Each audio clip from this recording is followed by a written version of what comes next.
Boa noite, gente, tudo bom? Bem, como nossos amigos, nossos irmãos sabem, a gente está de férias, estamos aqui em Sergipe, já tivemos alguns lugares aqui maravilhosos, mas nesse momento a gente está fazendo uma viagem ao Xingó, onde tem o Xingó do São Francisco, Canindé do São Francisco, onde tem o Cânion do Rio São Francisco, um lugar maravilhoso. E Deus me deu uma palavra, eu queria compartilhar com vocês, lembrando um pouco do meu passado. Eu morei aqui perto, em Sergipe, há uns 12, 13 anos atrás, logo após que eu perdi meu pai, se suicidou para o álcool, e eu vim para cá. Eu queria ler essa passagem que está em Jeremias 17, mas só pelo contexto da história, Jeremias, nessa história aí, Deus estava totalmente irado com o povo de Judá, por ser um povo desobediente, por tudo que ele já fez, por tudo que os líderes tinham feito, e ele fala assim, em Jeremias, só falando rapidamente, 15, versículo 1, então o Senhor me alertou, ainda que Moisés e Samuel intercedessem diante de mim, eu não mostraria favor a este povo. Manda-os embora da minha presença, que eles saíram. Então, assim, Deus estava totalmente irado com esse povo. Jeremias vem se lamentando, vem intercedendo por ele, mas, assim, isso é a história da humanidade. Desde Adão, o homem vem pecando, Deus vem perdoando, e usando profetas e pessoas. Nós fazemos parte hoje desse ministério da reconciliação, mas na realidade nós precisamos nos reconciliar com Deus.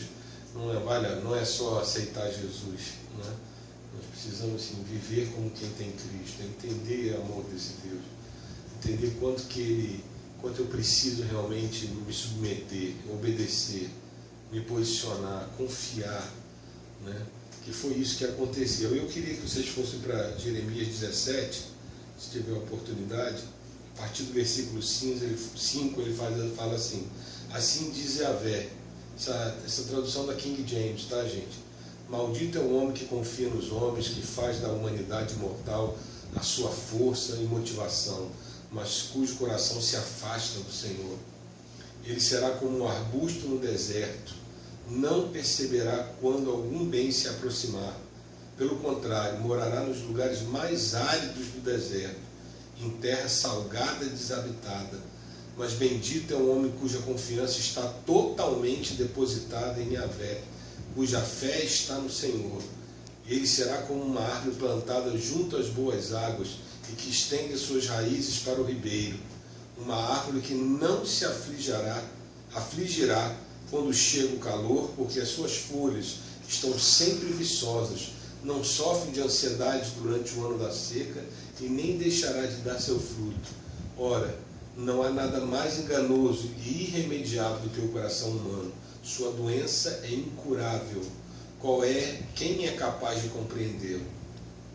Só até o versículo 9, eu queria falar com vocês sobre essas coisas, sobre a questão, a gente tem visto aqui muita diferença,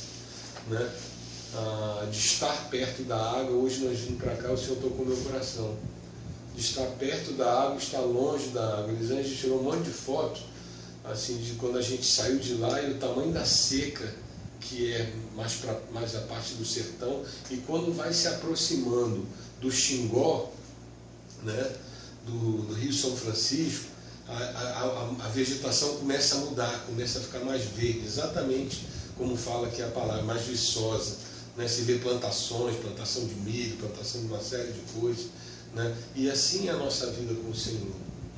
Xingó, a gente descobriu hoje, é uma palavra indígena.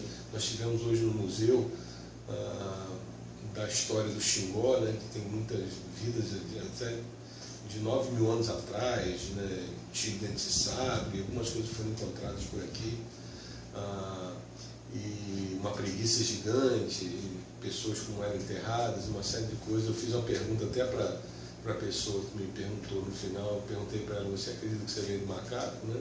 E ela me disse que não. Ela falou: eu acredito que existe ser humano na Terra. Eu falei: não, isso eu não tenho nenhuma dúvida, né? Mas isso sem Deus, tudo isso é impossível. Mas de qualquer maneira, dentro do museu tinha um lugar que estava saindo água de uma pedra, né? Eu tirei até uma foto com a Elisângela, e ela falou que Xingó em indígena significa água que sai da pedra, né? E quando ela me falou isso, na hora eu lembrei lá do deserto, né?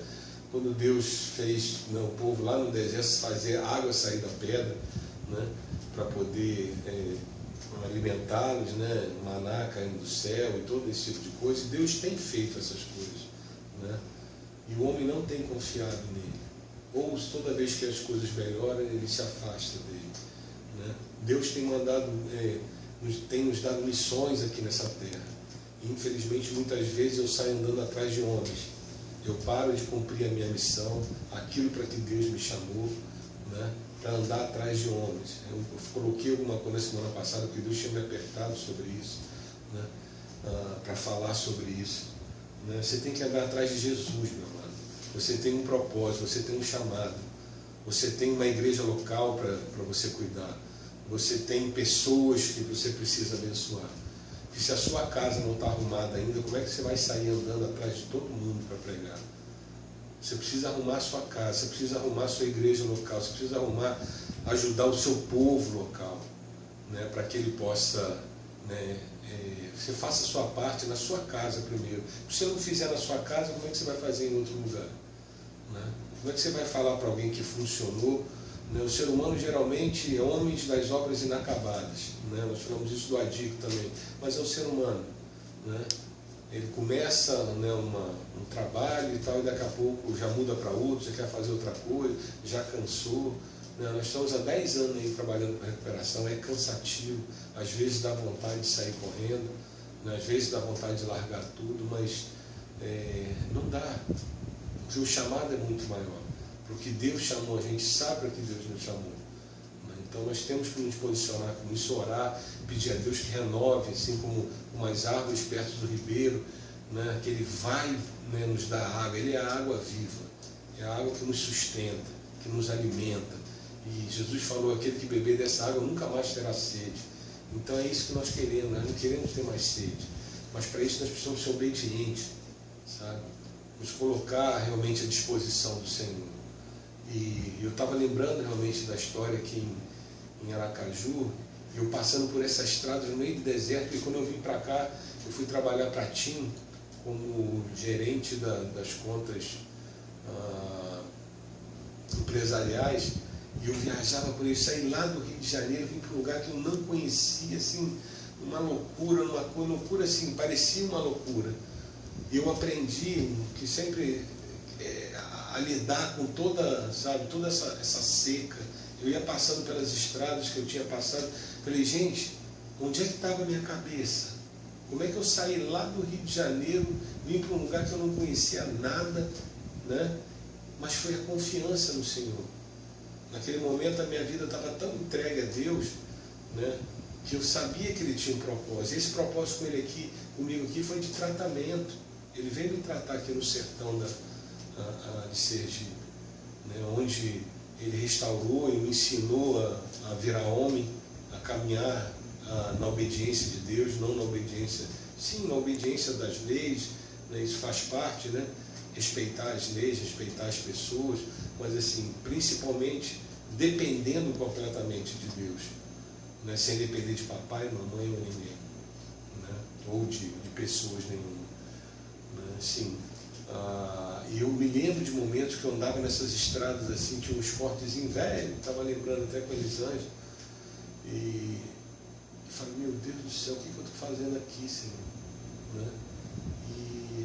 E Ele me confortava, Ele me acalmava, Ele me trazia uma palavra, né? E aqui eu conheci uma outra congregação da Ebenezer, pude congregar com os irmãos.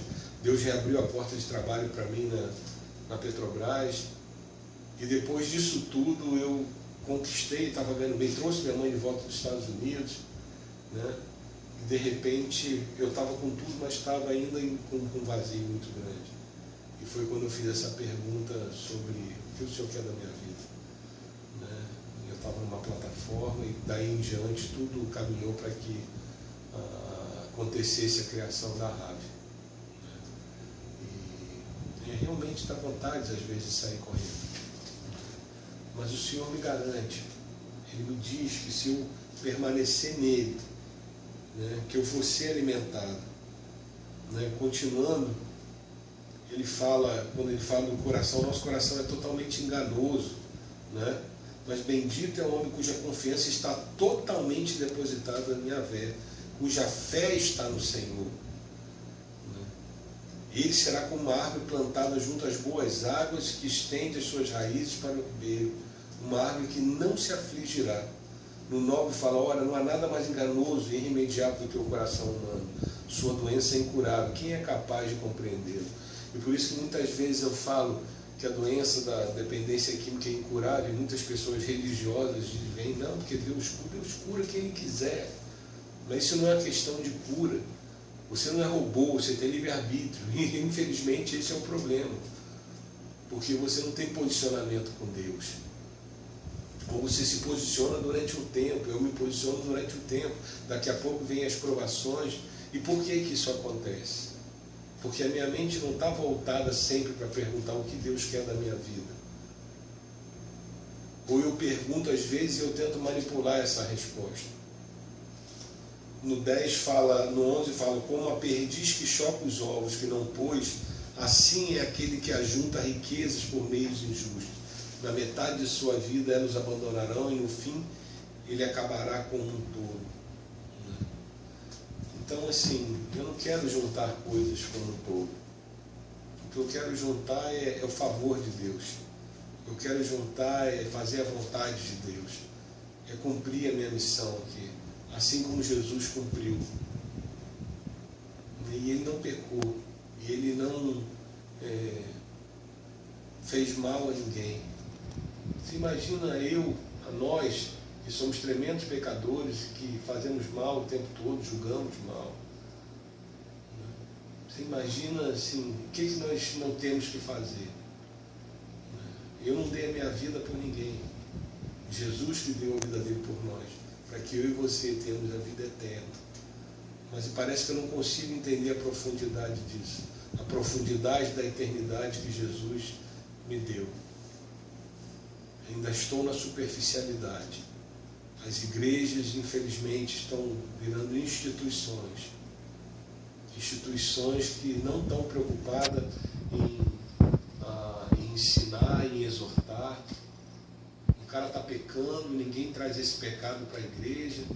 Ele continua no pecado, continua ministrando, continua cantando, continua fazendo as coisas do jeito que quer, porque vai atrapalhar o andamento, né, do negócio. Então, amados, fique perto de Jesus. Mantenha essa água viva, bem viva no seu coração. Beba dessa água todo dia. Todos os dias, porque é a única coisa que vai te fazer passar por todas as tribulações desse mundo. Se você não se mantiver conectado com o Senhor, se o Wi-Fi não estiver conectado 100%, sinal cheio, você vai passar por tribulações e não vai conseguir passar. Vai passar por provações e não vai conseguir passar. Então mantenha esse sinal cheio. Não mantenha só o sinal cheio do Facebook, mantenha cheio o seu sinal celestial, o seu contato com Deus.